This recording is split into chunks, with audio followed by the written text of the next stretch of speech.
dengan apa? Beramar ma'ruf nahi munkar. Nabi kita aja sampai begitu. Balikin. Ini payung yang akan menjadi bara api neraka. Rela kalian memayungi Nabi kalian dengan api neraka. Ya Rasulullah, kami gak ada maksud begitu. Kami ridho ya Rasulullah. Lah kalian ridho, Allah gak ridho. Gak boleh begitu. Kalau dibiasain, nanti kita bisa ngegampangin ya sesuatu yang diharamkan oleh Allah Subhanahu wa ta'ala. Gak boleh.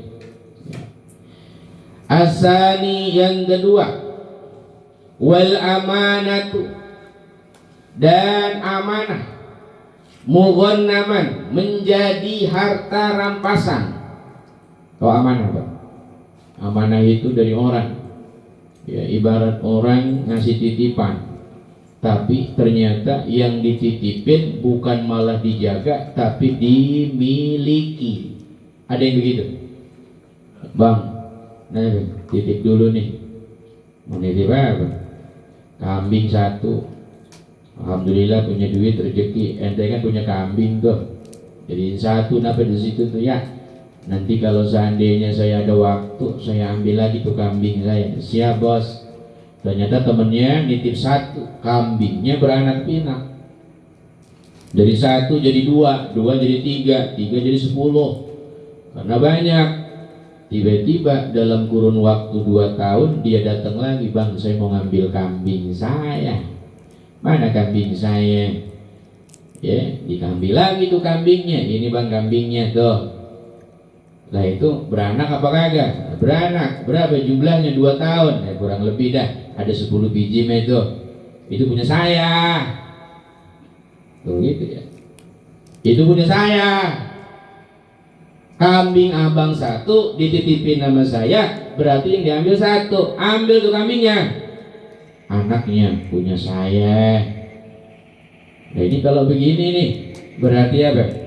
Mengambil amanah yang hakikatnya adalah titipan, kita mengambilnya secara pak. Naudzubillah min dzalik. Ini kalau udah kayak begini nih, hancur. Ya. Kok ada lingkungan yang terbentuk dengan cara yang seperti ini, bisa jadi lingkungan yang ada bukan membawa maslahat, tapi membawa kerusakan alam semesta. Hati-hati Pak, yang kayak gini kita hindarin.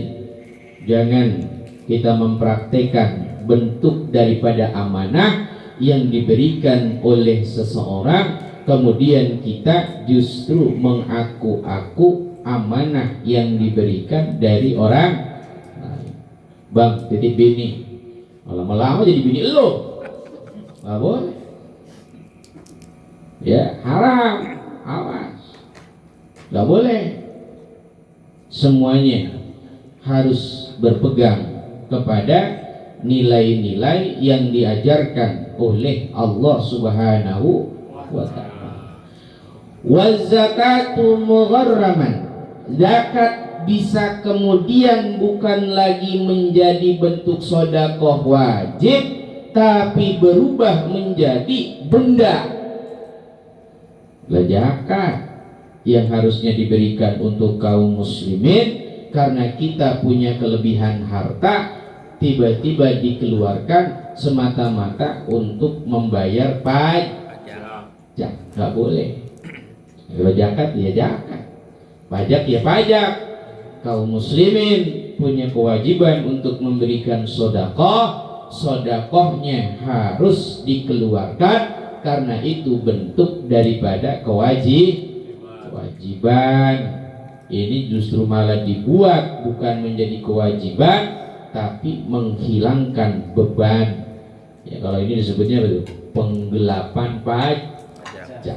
Gitu ya Pak. Jangan yang kayak begini, sama Nabi kita dilarang. Ya, andai kata kita memenuhi bagian daripada harta yang dititipkan Allah kepada kita, hukumnya wajib mengeluarkan zakat. Ya, makanya di dalam Islam diatur, Zakat yang dimaksud dia harus masuk dalam hitungan 1 tahun yang disebut dengan haul. Kemudian sampai dengan nasabnya, nisabnya, bukan nasab ya, nisabnya. Apa itu nisab? Takaran daripada wajibnya seseorang mengeluarkan zakat. Ada yang mengatakan besarannya adalah 85 gram emas.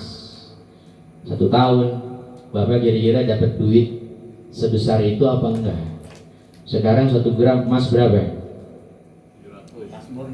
Emas murni berapa? 900. Kita ambil aja deh, jangan 900, jadi 1 juta gitu ya, biar gampang. Kok ada 85 gram emas? Berarti dalam 1 tahun kita dapat yang namanya harta dipegang di tangan, jumlahnya 85 juta. Gampangnya begitu bang. Ya nanti dicek ya. Mudah-mudahan nih Allah limpahkan rezeki yang halal, berkah. 1 tahun bisa megang duit 85 juta. Lah kalau udah begitu wajib zakat? Wajib kalau udah sampai 1 tahun. Berapa yang wajib dikeluarkan? 2,5% dari harta yang kita miliki. Keluar itu ya, untuk Allah Subhanahu wa ta'ala. Bentuknya wajib. Lah kok tiba-tiba ada pemerintah yang kemudian mewajibkan kita bayar zakat? Zakat mah adanya di agama. Pemerintah nggak ada urusannya.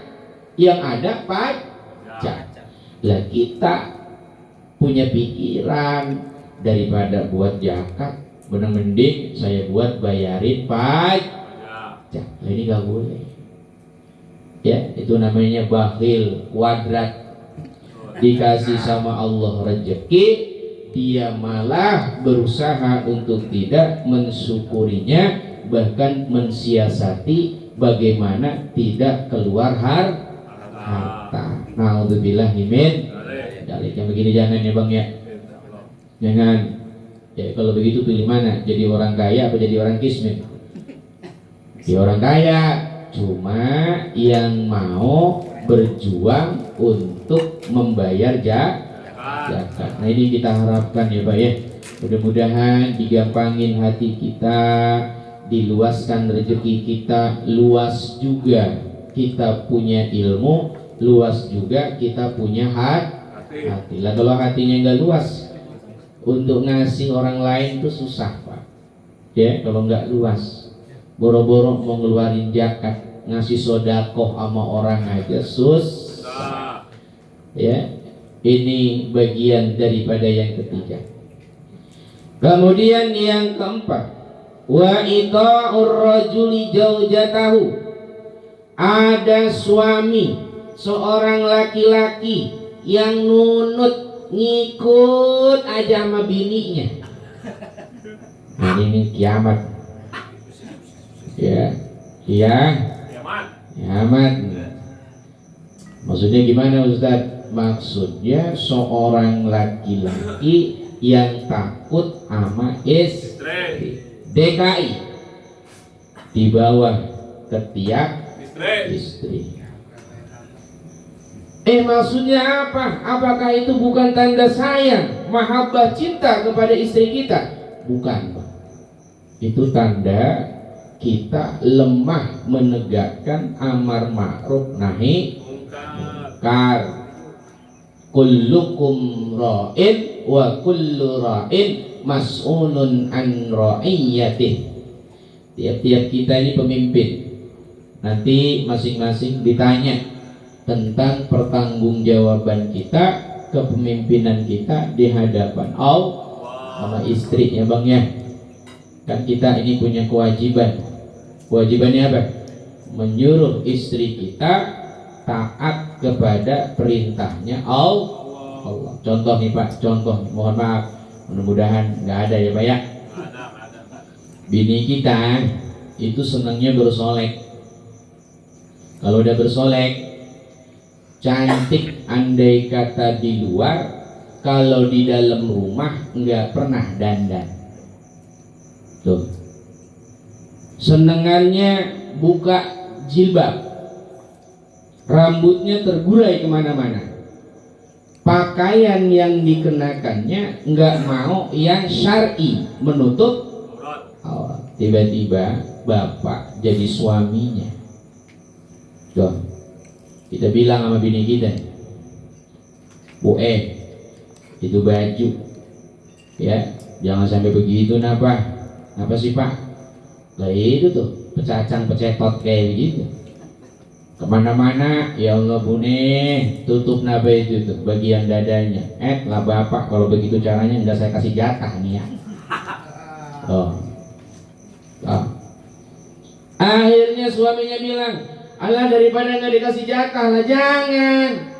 Kalau begitu bang, biarkan saya menggunakan pakaian semau saya, sekarapnya saya. Yang penting saya senang. Abang kudu ridho dan senang. Akhirnya kata kita, iya dah kalau begitu mah dandan yang bahenol ya.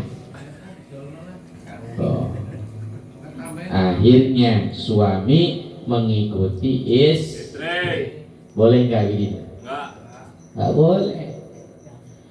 Ustaz, lah itu saya lihat ada suami nyuci, jemur pakaian, gendong anak, ngepel. Apakah DKI? Oh bukan. Itu bukan DKI. Itu tanda suami yang paham, ngerti tentang agama. Kenapa? Itu masak, itu nyuci, itu yang namanya ngepel, kewajiban daripada suami. Oh begitu. Ini mah balik. Ya. Kita punya teman, kita punya CS. Ya, kelihatan lagi mepe apa? Pakaian basah. Bininya lagi santai aja sama anak yang nyuapin. Tiba-tiba kita bilang, lah itu ada salah itu. Nah, emang apa? Lah mandor. Jadi, lah begitu amat itu. Jatuh itu martabat. Lah emang apa bang? Lah itu nyuci itu ya, ya. Mana yang dijembreng kutangnya bini. Yang kayak gini bang. Itu bukan yang namanya takut bini. Takut bini yang dimaksud adalah yang bertabrakan dengan nilai-nilai syariat. Paham ya bang ya? Paham ya? Insya Allah ya. Insya Allah. Jadi kalau ada kita punya tetangga, besok kok pagi-pagi kelihatan lagi ngepel, ya,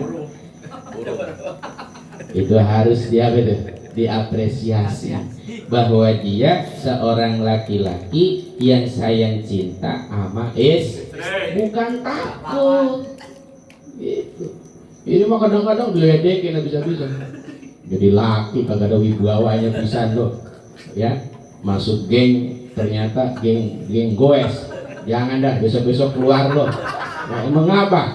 Nah habisnya gua lihat kemarin lu ngepel di depan bini lu diem baik, gagah dong, serahin tuh kain pel sama bini kita, omelin dia.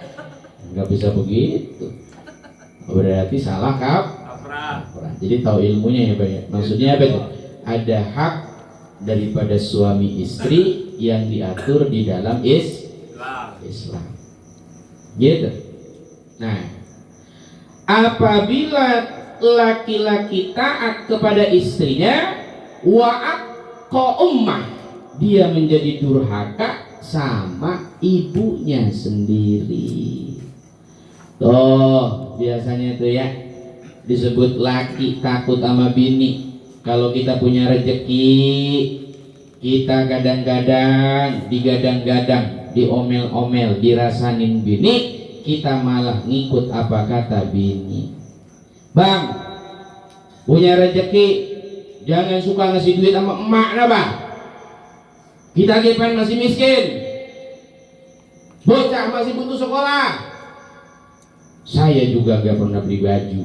Ini mah punya duit, sebentar-sebentar dikasihin sama babak sama emak baik. Babak emak mulu.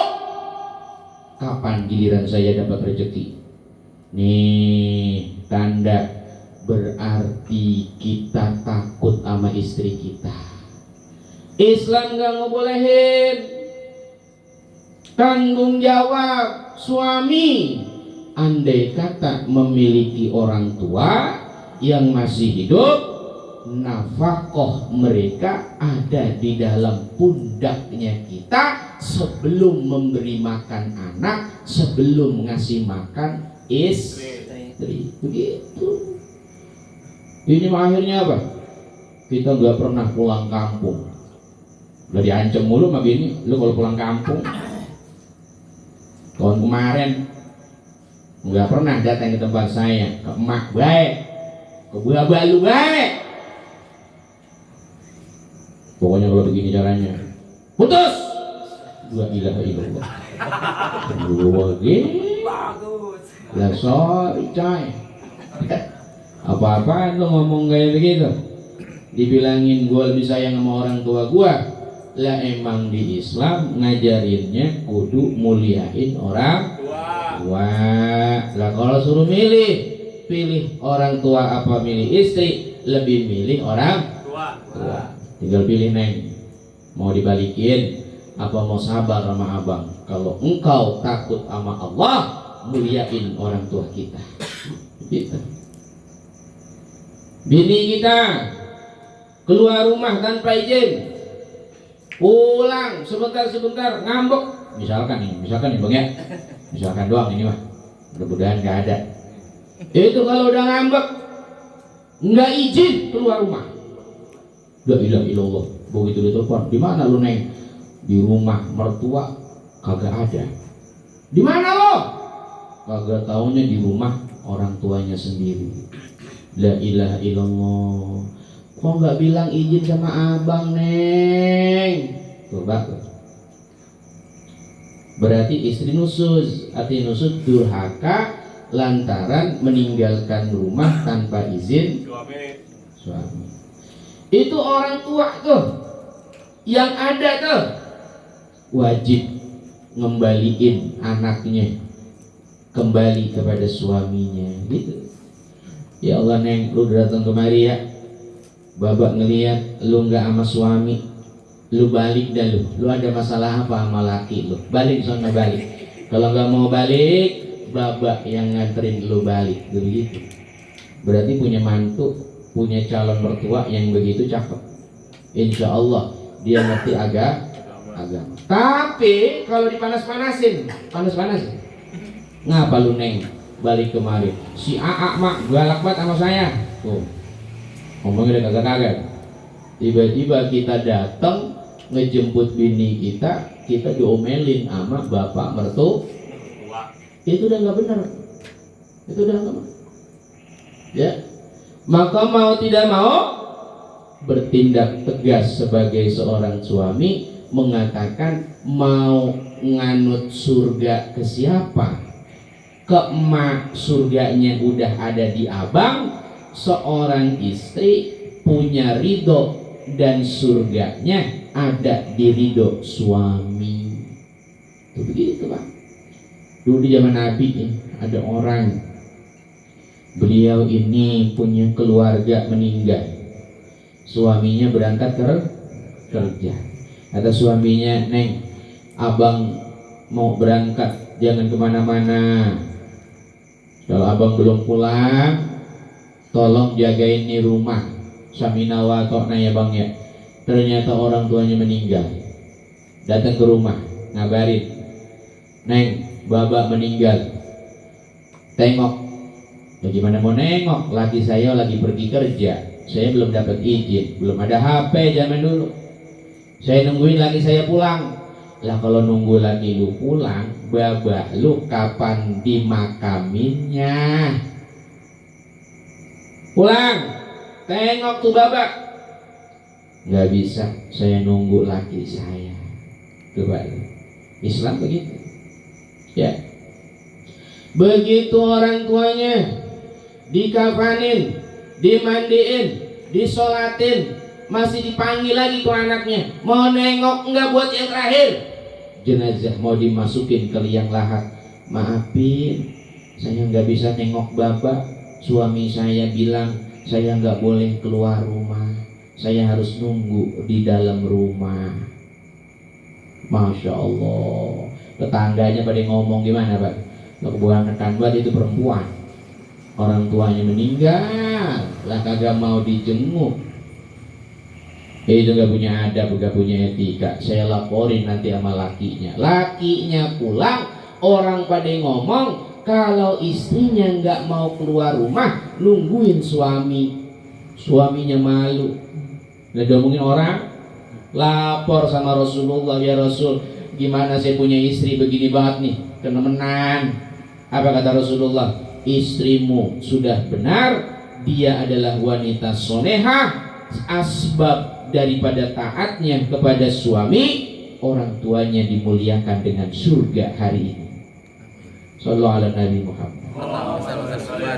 Ya, itu kalau kita punya istri kayak gitu Pak. Ya, makanya kata Nabi, ini kalau udah laki-laki taat sama istrinya dan menyebabkan istri ini durhaka kepada orang tua daripada suaminya, hukumnya menyebabkan datangnya bala. Jangan diem baik Pak. Kalau bahasa kita gitu ya, jangan, Neng, ini orang tua kita, ini surganya abang, surganya Neng. Neng kalau mau dapat surga adanya di abang. Abang gak nyia-nyiain orang tua Neng, tolong Neng juga jangan nyia-nyiain orang tuanya abang. Ini kadang-kadang disuruh nginap sehari aja bawaannya pengen pulang Pak. Ada kayak gitu ya? Iya. Suruh nginep sehari aja di mertua, bawaannya pengen pulang. Bang, pulang apa bang? Kenapa kagak betah? Nyamuk. Kata Bani, ya Allah, lu diem di sini, emak nyuruh kita nginep. Kalau emak bilang 2 hari, diem di sini. Itu bagian taat kepada suami.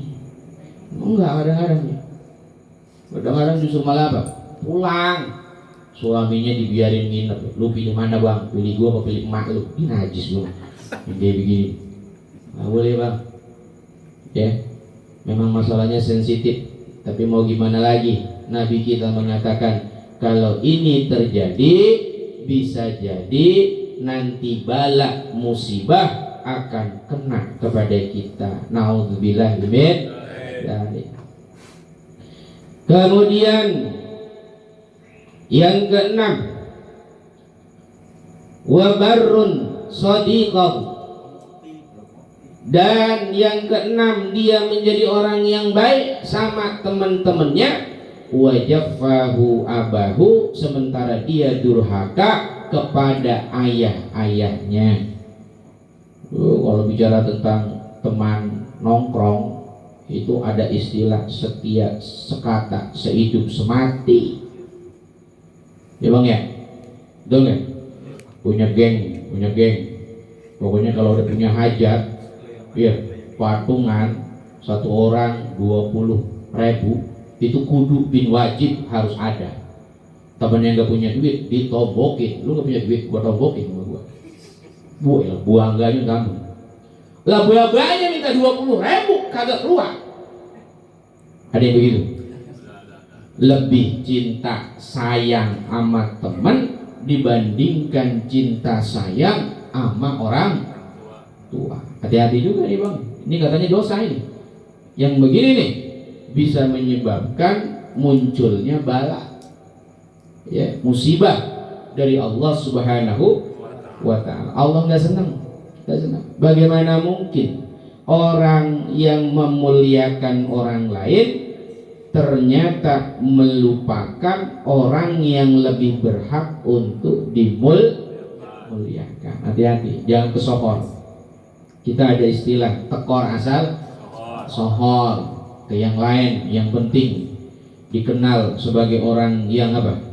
Yang dermawan, tapi di sisi keluarga kita dianggap menjadi orang yang paling pelit. Ini nggak boleh. Ya, kata Nabi, al-aqrab fal aqrab, pilihlah yang paling dekat, merekalah orang-orang yang lebih berhak mendapatkan kemuliaan. Nah, kira-kira ya Pak, kira-kira nih dari 7 perkara yang tadi disebutin tuh, sering terjadi nggak tuh dosa-dosa di lingkungan kita kayak begini tuh? Sering. Ya, kalau boleh jujur, kita menakar mulai dari yang pertama sampai yang ke-7, ternyata dosa itu sudah mulai biasa, betul nggak? Ya Allah, makanya jangan heran ya Pak ya, kalau udah kayak begini tuh terjadi yang namanya musibah ya, mungkin nggak gunung meletus, nanti ada gempa, mungkin nggak ada gempa tapi banjir ya Pak ya, mungkin nggak ada banjir, likuidasi ya, tanah berjalan.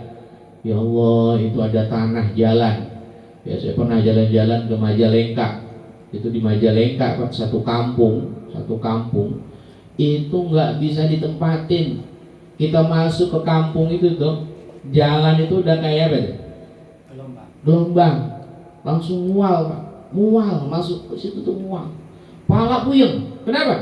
Lah kaki kayak ngerasain lindu jalan, gledek. Ya Allah, dihitung-hitung ada 200 kakak, 200 kepala keluarga, itu jadi kampung yang mati. Ya Allah, ada apa itu di kampung itu ya? Ada apa itu?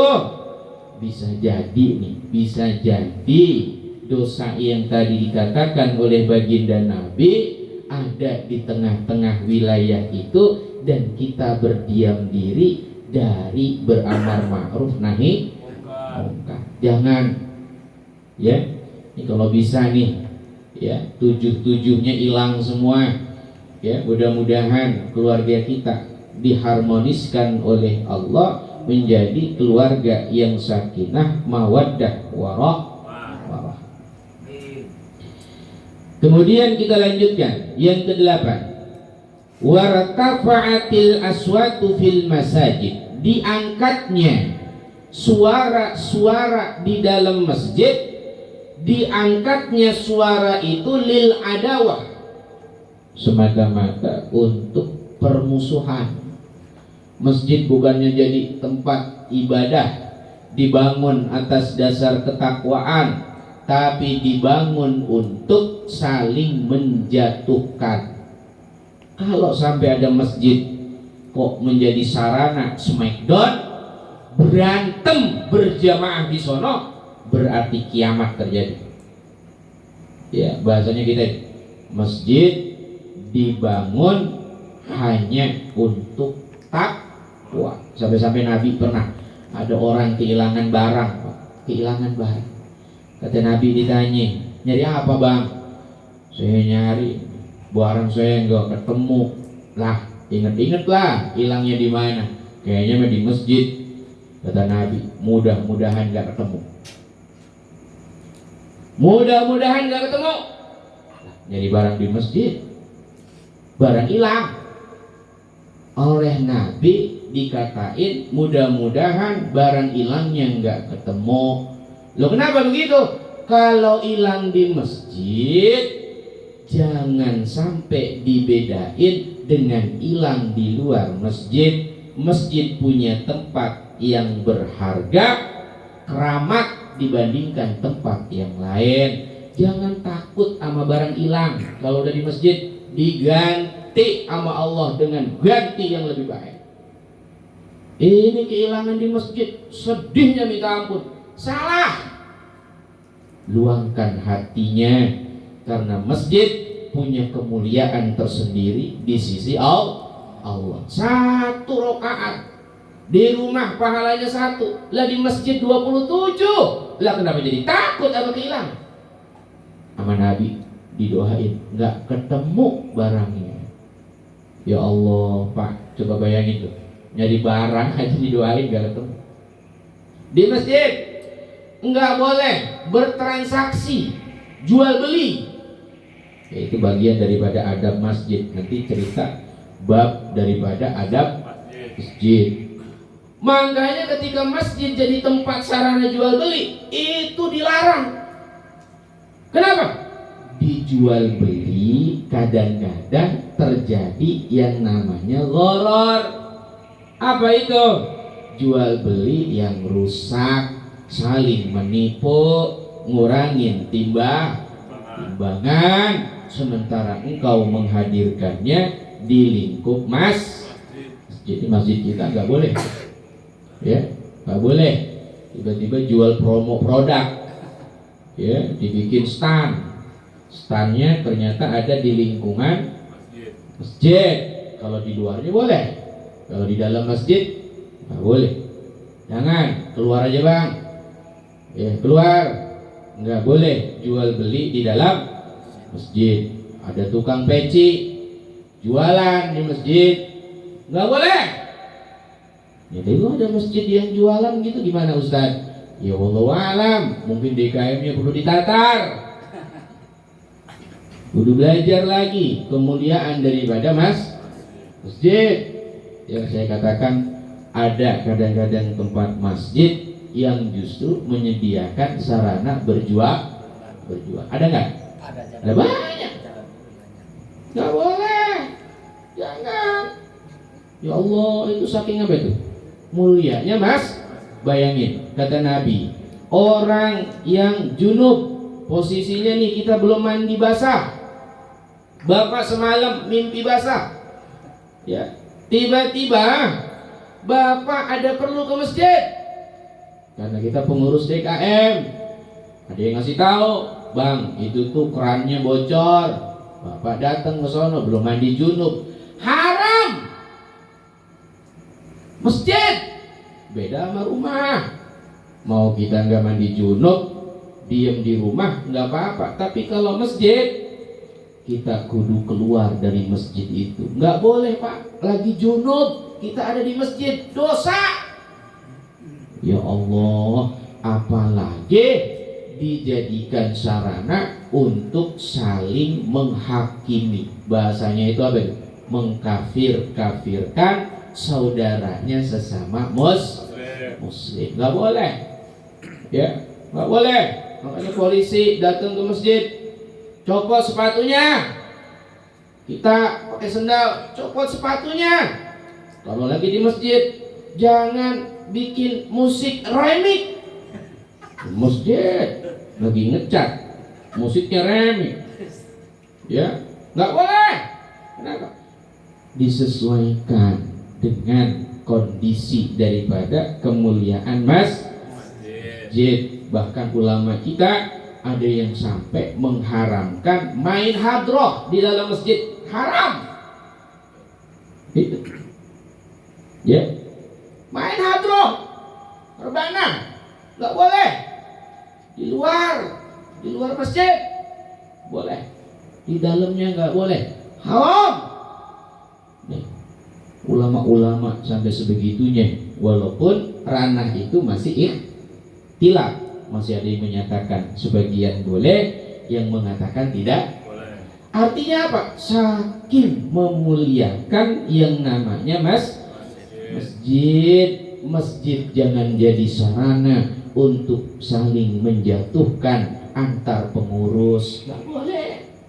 Ya Allah, ya kita kalau punya masalah apapun yang ada di masjid itu pokoknya diselesaikan semata-mata mencari ridhonya Allah. Jangan dikedepanin bagian ego kita bahwa kita orang yang paling disegani dalam lingkungan kita, enggak begitu.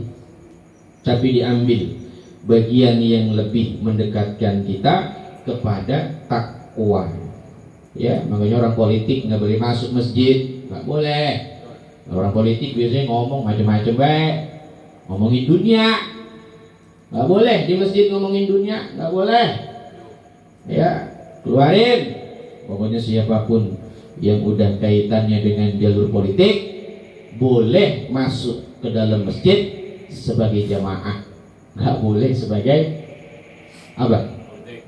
Sebagai politikus. Ya, sebagai apa itu? Orang yang memang bergerak di bidang politik. Nggak boleh, Pak. Ya mudah-mudahan masjid kita begitu. Gitu. Nah, takutnya nanti yang satu boleh, yang lain ikut-ikutan pengen. Akhirnya masjid dijadiin sarana politik. Nggak boleh, Pak. Ya, masjid nggak boleh. Kenapa itu? Takut andai kata masjid itu menjadi tempat dari diangkatnya suara-suara keburukan, tidak mendahulukan amar ma'ruf.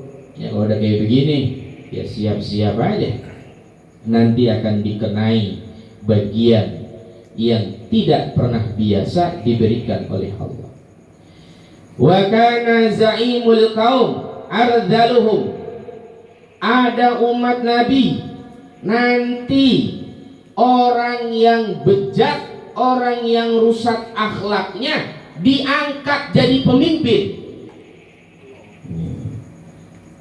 Pokoknya itu kalau gini berarti udah betul kiamat. Ya, kita pada ngomong udah gini nih, kita kumpul. Udah nanti kalau pemilihan DKM yang kita angkat jadi ketua DKM-nya dia aja tuh dia. Dan maksud Bapak yang mana? Lah itu tuh yang paling brengsek. Jadiin dia pemimpin DKM. Lah kok bisa ngomong kayak gitu, Pak? Supaya ngerasain bagaimana susahnya jadi DKM. Lah salah. Nggak boleh begitu. Ini masjid. Jangan jadi taruhan seolah-olah yang terburuk di antara kita nanti bakal tobat kemudian jadi pemimpin terbaik di DKM. Lah keliru pikiran begitu. Itu nanti mafsadatnya jauh lebih gede daripada manfaat. Pilih orang yang paling alim, orang yang paling soleh di antara kita. Jadikan mereka panutan-panutan.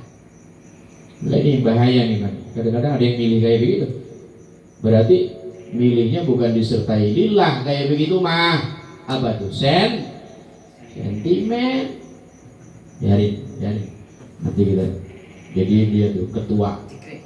Ketua apa? Ketua panitia PHBI. Ya. Di majelis kita tuh, majelis istiqomah. Dia mah ngomong bae bisa ngegrecek bae. Kita jadiin sekali-kali dia ketua. Ya. Perusuh tuh kayak begitu, jadiin bagi ketua. Tunjuk aja begitu. Nggak boleh. Ini mau ditunjuk. Ya, nunjuknya aja udah ketahuan niatnya jelek, apalagi nanti pengen hasil yang baik. Begitu ditunjuk apa yang terjadi? Lah emang pengen bubar. Jadi gue menunjuk dia supaya bubar. Lah bukan pengen baik, bukan. Nanti begitu dia jadi ketua, dia ngundang kita kan nggak ada respect. Ngomong apa gitu terserah, buat tinggal tidur. Lah ini sebetulnya amar ma'ruf nahi mungkar apa saling ngejatohin ini namanya? Nggak boleh, Pak. Jangan begitu. Kalau milih orang nggak boleh. Ya kadang-kadang ada yang kayak gitu tuh. Biarin. Tahu deh, ngomong be bisa nih. Tunjuk jadi ketua. Jadi ngerasain bagaimana susahnya ya ngurus orang. Lah main-main ke umat. Itu tandanya apa? Seolah-olah nyuruh kita jadi sopir, diambil bukan sopir yang bersertifikat, tapi orang mabok suruh jadi sopir. Lanjut belum bisa semuanya. Saya gimana katanya ini? Jangan, Pak. Ini jamaah. Ya kaitannya sama apa tuh? Kemaslahatan banyak orang, umat yang jadi taruhannya. Jangan dipilih orang yang punya sifat bejat, orang yang bersifat jelek, kemudian menjadi pemimpin. Tuh yang terjadi itu kemarin tuh di Bandung. Ada pengasuh pondok pesantren yang menghamili santrinya lebih daripada 12 orang. Ada yang sampai hamil lebih daripada 3 kali. 8 orang punya anak. Ya, punya anak. Nah, kok bisa itu loh? PA semua itu. Jadi gara-garanya apa itu? Gara-garanya nggak peduli. Jangan, Pak, jangan begitu. kita jadi imam aja, jadi imam sholat, itu katanya yang pertama yang dicari mana? Al-Aqra, yang paling bagus bacaan Al-Qur'an. Majuin depan dulu. Apa atur suaranya bagus nih guys. Jadi imam bang, maju depan. Ya, kita masih siap di belakang aja udah. Nah, kan gitu ya.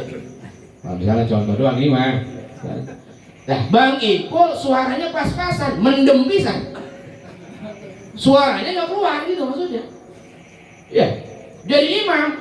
Lah kita jadi makmum kan bingung-bingung gitu. Nah ini orang kira-kira kenapa nih? Ya, jangan-jangan baru sampai takbir udah modar duluan. Kenapa? Saking groginya. Ya, suaranya nggak keluar, bacaannya nggak bagus. Tapi kalau seandainya dipaksa, nanti dia justru membawa ketidaknyamanan kepada jamaah. Ambil Al-Aqra yang paling bagus suaranya. Makanya yang sholawatan yang bagus. Sholawatan suara cempreng, megang mic bae lo. Yang ada ya? Nih, sini masjid tuh. Ada aja. Mau maghrib sama mau isya. Ilah itu suara. Pecah. Ya Allah bang, tahan apa tahan? Ya, kalau suara enak, sholawatan, yang ngedenger juga enak. Lah iya, ya makanya dicari tuh yang akro. Apa Nabi Senewan kayak gitu? Bukan Senewan, bukan. Ini umat. Orang lain butuh khusyuk, sholawatan. Makanya mohon maaf tuh. Kadang ada masukan dari saudara kita, udah apa jangan sholawatan. Kenapa nggak sholawatan? Bukan dimarahin sholawatannya. Suaranya nggak enak. Yang sholawatannya kagak enak. Yang sholawatan enak, mau kenceng gimana kek? Betul. Nah iya. Kayak kemarin tuh, kita kalau qori, ya pertama kali ngebuka majelis yang dicari itu yang suaranya cakep. Ngedenger, lah enak. Volumenya gede bang, gede, bassnya gede. Waduh, enak. Bagi aja Saiful.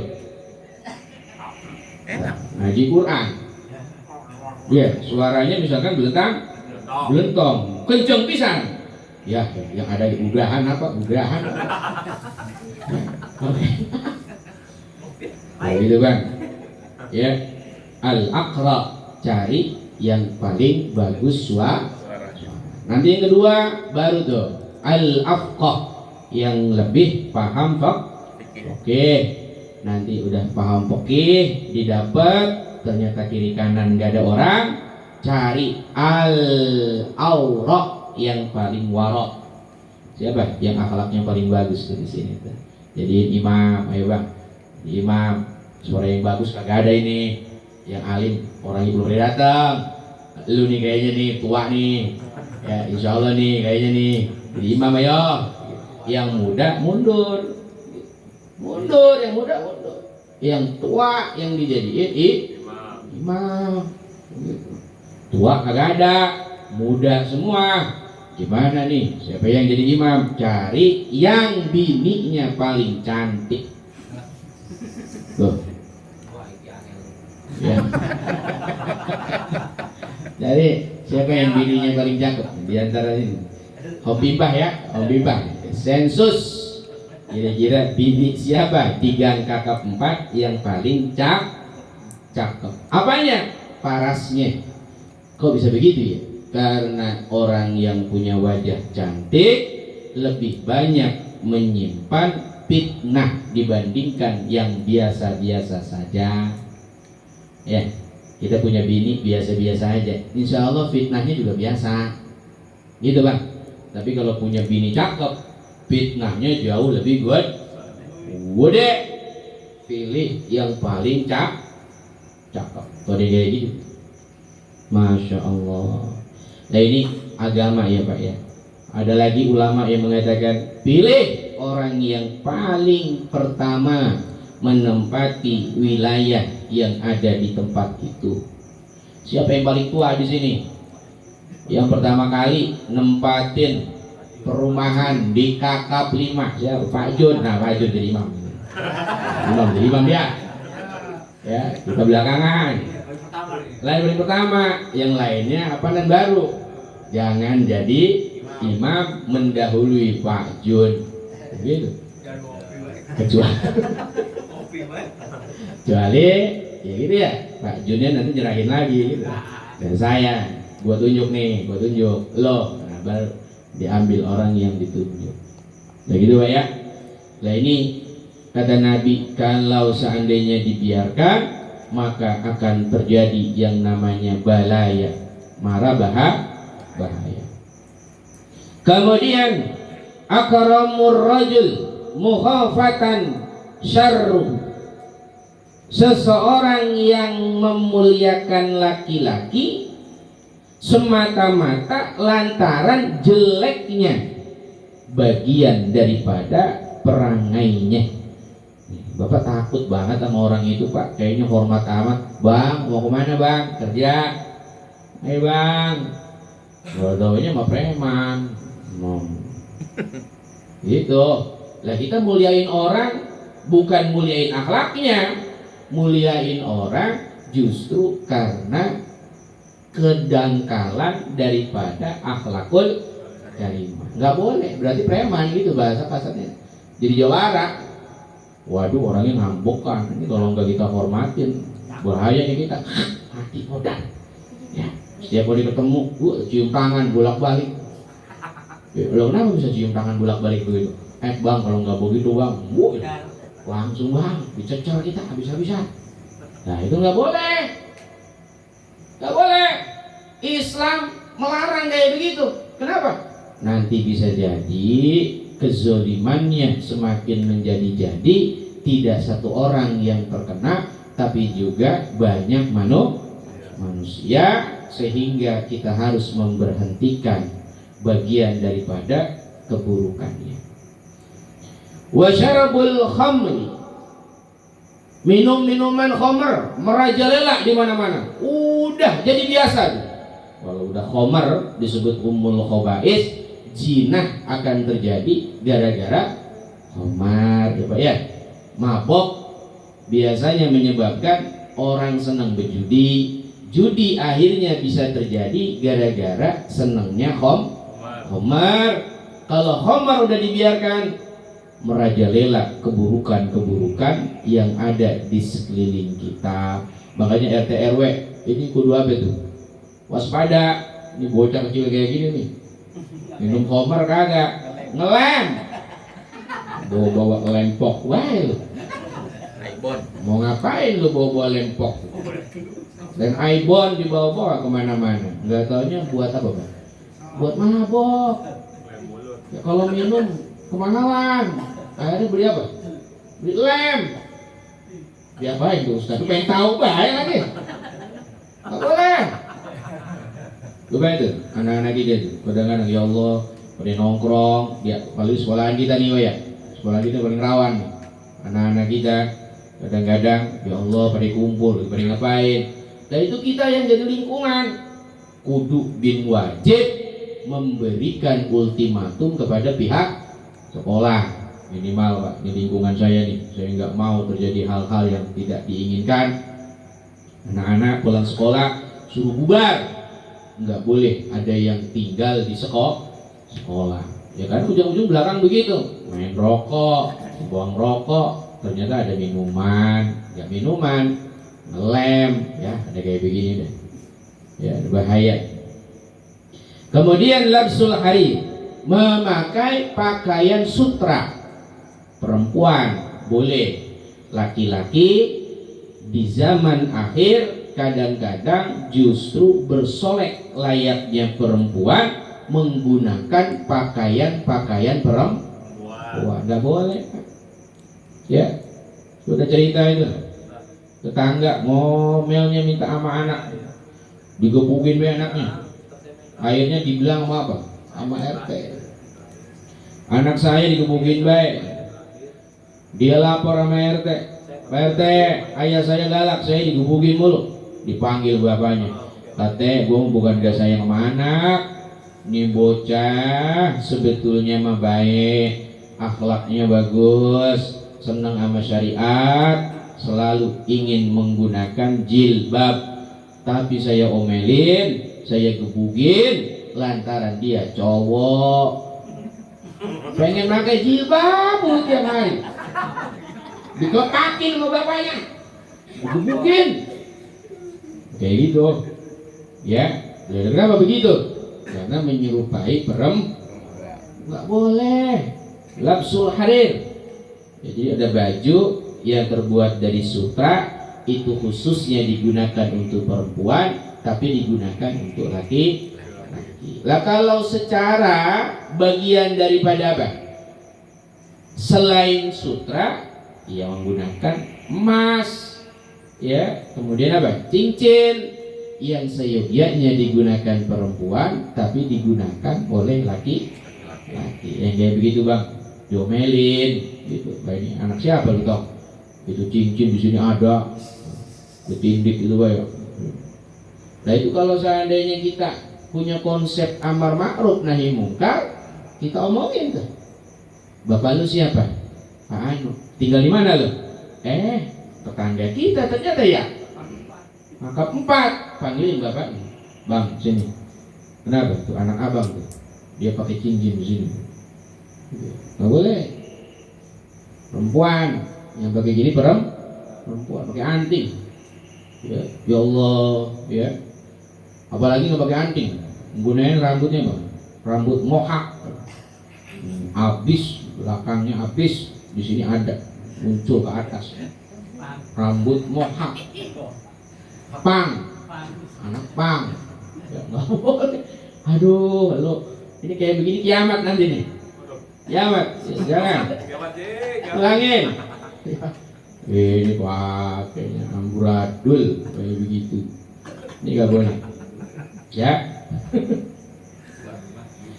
Kemudian yang ke-13 kita habisin Pak ya, biar nanti insya Allah keterangan berikutnya lebih mudah. 13, munculnya banyak penari dan juga penyanyi, ditambah dengan banyaknya alat-alat musik yang sudah merajalela menjauhkan zikir kepada Allah Subhanahu wa ta'ala. Ya zaman sekarang ya Pak, penyanyi di mana-mana ya Pak ya. Ya Allah, malah dilombain. Ya X-Factor, muncul lagi yang baru apa? Misalkan Pak ya. Lah itu kok pencarian daripada apa? Bakat musik-musik internasional sekarang mulai itu berkembang di Indonesia. Lah lagu Indonesianya malah hilang. Budaya-budaya yang apa itu? Yang ada di Indonesia digantikan dengan lagu-lagu barat. Anak-anak kecil tiktokan lagunya lagu cinta. Ya, ada ya. Permadani jadi debu. Salah ya. Apa? Buih jadi permadani, gimana lagunya? Mungkinkah diri ini? Gitu ya. Apa tuh lagunya? Lah anak-anak paham semua itu. Apalagi mama minta mantu. Diremikin. Ya Allah, digunain TikTok kemana-mana. Itu kayak udah biasa loh Pak. Dulu yang namanya musik itu nggak nyampe rumah, nyampenya cuma di diskotik. Sekarang tiap rumah nyampe yang namanya musik. Ya Allah, ini tanda ya Pak ya, tanda dia semakin tidak mempedulikan nilai-nilai syariat agama Islam. Lagi ngaji masih main HP, mudah-mudahan gak ada main HP. Ada main HP? Ya, lagi ngaji masih main HP, plak. Ya, kiamat. Kumpul 3 orang, yang 3 masing-masing pada diem. Kenapa? Lah asik sendiri, nggak ngobrol. Ya, sampai pulang 1 jam, betah. Nggak taunya main. Ya Allah. Jadi emang ciri-ciri daripada akhir dunia kayak gini Pak. Ya, makanya wajar kalau ada satu riwayat mengatakan umur daripada umat Islam itu katanya nggak lebih dari 1.500 tahun. Sekarang udah tahun berapa? 1443. 1500 kata Nabi. Hadis sahih. Umur umat Islam tak lebih daripada 1500 tahun. Sekarang udah 1441. 43, tinggal ngitung ya. Berarti kalau jatuh ke anak cucu, ya Allah, kalau misalkan 1500 pas, berarti masih tinggal nunggu waktu 63 tahun. 63 tahun lagi. Kayak apa itu? Makanya lamaran Jayabaya bilangnya gini. Apa? Pulau Jawa tenggelam dari peta Indonesia. Artinya kiamat. Artinya apa itu? Bala yang bakal didatangi. Ya Allah, lah TikTok kemana-mana. Wah, bapaknya TikTok, anaknya TikTok, emaknya ikut TikTok. Lah, bangga banget itu. Sekarang guru-guru sekolah, assalamualaikum sama anak udah diganti, Pak. Ya, bukan assalamualaikum lagi. Zaman sekarang udah mulai apa itu? Mulai tos. Masuk kelas tos. Masuk. Assalamualaikum loh, enggak cium tangan. Enggak ulus salam. Ya Allah. Corona, Pak. Apalagi dengan begitu? Ya, makin jauh kita. Dijauhin sejauh-jauhnya dari nilai-nilai agama Islam. Yang terakhir yang paling ngeri, yang ke-15. Apa? Wala ana akhiru hadhil ummah awwalaha, melaknat akhir daripada umat ini, berani melaknat ulama-ulama yang pertama. Ya Allah, nyalahin ulama-ulama yang dulu, yang salafus saleh, disalah-salahin. Banyak gak zaman sekarang? Banyak. Ya, nggak kehitung Bang.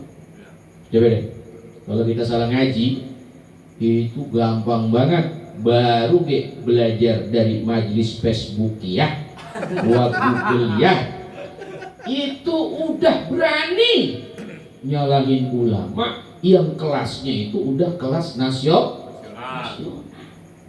Ya Allah, hati-hati ya Pak ya. Jangan kayak begini nih. Ya, kalau udah kayak begini nih, ulama kita dihina-hina, kita diam saja, tanda berarti kiamat, bala musibah akan dikenai oleh Allah Subhanahu wa ta'ala. Nah, jadi ada 15 ya, 15 daripada amalan umat Nabi Muhammad dari keburukan-keburukannya, andai kata tidak di stop, dia akan mendatangkan musibah. Artinya musibah apa? Pengingat agar kita kembali kepada Allah. Begitu ya Pak ya. Jadi saya mohon pemahaman kita tolong dibalik. Kalau hari ini ada saudara kita yang kenapa Semeru meletus, meninggal dunia ya Pak ya, ada yang longsor, kita nggak boleh bilang azab, nggak boleh. Mau diazab ya, diazab, syukurin, nggak boleh. Kenapa? Itu bukan azab, yang ada adalah musibah. Kita menyebutnya bala bencana. Kenapa? Karena seorang muslim apabila sedikit pun dari duri yang mengenai tubuhnya akan menjadi penebus daripada dosa kesalahan yang dimiliki oleh seseorang. Itu Pak. Malah di sebuah riwayat mengatakan begini. Saya mohon maaf nih, ya. Ada riwayat Nabi yang mengatakan kalau seorang hamba amalan solehnya sedikit, Pak. Amalan solehnya sedikitnya, amal solehnya nggak punya modal. Bahasa kasarnya mau masuk surga amalnya sedikit. Itu sama Allah nanti dikasih bala dengan penyakit. Jangan heran, Pak. Jangan heran. Itu bala penyakit akan ditimpa untuk badannya sendiri atau dari keluarganya. Anaknya, ya bukan dia yang sakit, bininya, bukan bininya yang sakit, orang tuanya, begitu. Kemudian hartanya tiba-tiba hilang, ya, bangkrut. Itu lantaran katanya amalan daripada kesolehannya sedikit, sehingga untuk menuju akhirat dia akan terjegal masuk ke dalam api. Kemudian Allah berikan bala melalui ujian badannya. Nanti badan dikasih sakit. Ujian itu menyebabkan dirinya selamat, lolos nanti masuk surga. Nah, masalahnya cuma satu ya. Kita mau nggak yang begitu? Iya, dikasih ujian, balanya itu di badan. Lantaran amal soleh kita kurang. Nah, kita berharap nggak begitu ya Pak ya. Kita pengen amal soleh kita ada, ya Pak ya. Modalnya punya, ya majelis kita kumpul datang tujuannya supaya kita dapat berkah. Modal kita nanti di akhirat, ya Allah, mudah-mudahan 2 jam, 3 jam saya duduk di majelis ilmu, berkah daripada duduknya ini majelis ilmu, anak-anak saya dijadiin alim ulama, dosa-dosa saya diampuni oleh Allah Subhanahu wa ta'ala, akhirnya bekal ke akhirat ada. Begitu Pak ya, Masya Allah. Makanya kita nggak boleh berburuk sangka sama saudara kita yang sakitnya menahun. Mohon maaf, misalkan ini orang punya penyakit stadium 4. Apa stadiumnya itu? Ya itu tuh kena kanker. Wah, ajab ini, pasti ajab ini orang. Nggak boleh. Orang yang beriman bukan azab. Disebutnya apa? Musibah, bala, ujian dari Allah Subhanahu wa ta'ala, bisa jadi menjadi penebus dari dosa kesalahannya sehingga dia bisa masuk ke dalam surga. Begitu ya, makanya kita berpasrah diri kepada Allah dengan banyak istighfar. Itu yang pertama. Yang kedua, amar ma'ruf nahi munkar. Ini majelis harus tetap ada, jangan sampai bubar. Kalau ada yang menyebabkan satu orang majelis ini bubar, dosanya nanggung sampai hari kiamat. Amin. Ngeri. Awas. Siapa yang punya cita-cita ngebubarin majelis al-istiqomah? Awas nih. Ini investasi dunia akhirat soalnya. Hilang, waduh, berarti kita nggak punya modal untuk masuk dengan mudah ke surganya Allah. Jangan, mudah-mudahan di majelis ya tetap jaya, terus berkembang. Kitanya udah meninggal, anak-anak kita nih yang nyurusin ya, ketua sumber hidup ya. Pokoknya bapaknya masih ada ya, anaknya kita kasih gitu ya jadi pemimpin majelis.